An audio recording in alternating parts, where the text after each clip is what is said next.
For 33 years, the glory of God was hidden inside an ordinary-looking carpenter. And on one mountain, for just a moment, it broke through.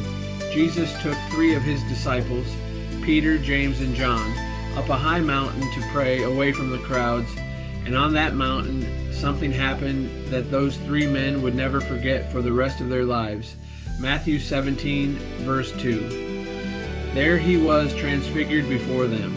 His face shone like the sun, and his clothes became as white as the light. Can you imagine it? The Jesus they had walked with, eaten with, and slept beside on the ground, suddenly blazing with uncreated glory.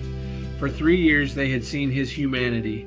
Now, for one holy moment, they saw his divinity. The glory that had been veiled in human flesh was shining through, and he wasn't alone. Moses and Elijah appeared, talking with him, the law and the prophets, standing with the one they had both pointed to all along. Peter, overwhelmed, started babbling about building 3 shelters, one for each of them. He wanted to make Jesus equal with Moses and Elijah, but heaven interrupted him.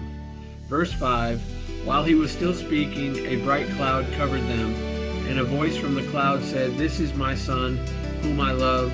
With him I am well pleased. Listen to him." The Father himself spoke from the glory. And notice what he corrected. Peter wanted 3 shelters, Jesus, Moses, Elijah, all on the same level. But the Father said in effect, no, there is only one Son. Moses and Elijah were servants. This is my Son. Listen to him. And when the disciples looked up, verse 8, they saw no one except Jesus. Moses was gone. Elijah was gone.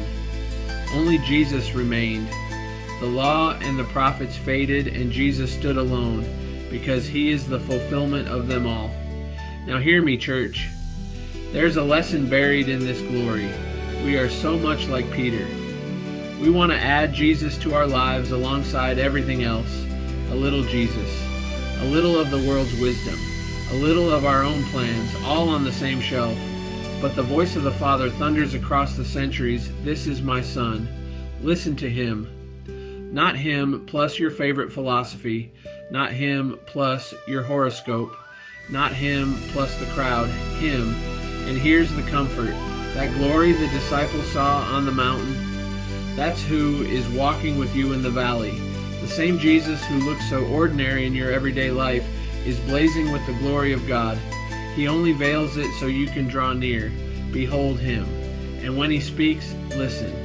If you'll commit to listen to Jesus above every other voice, comment, "Listen to him," below as a prayer. And follow Bible Blueprint Studios, because the next story is already on its way. God bless you.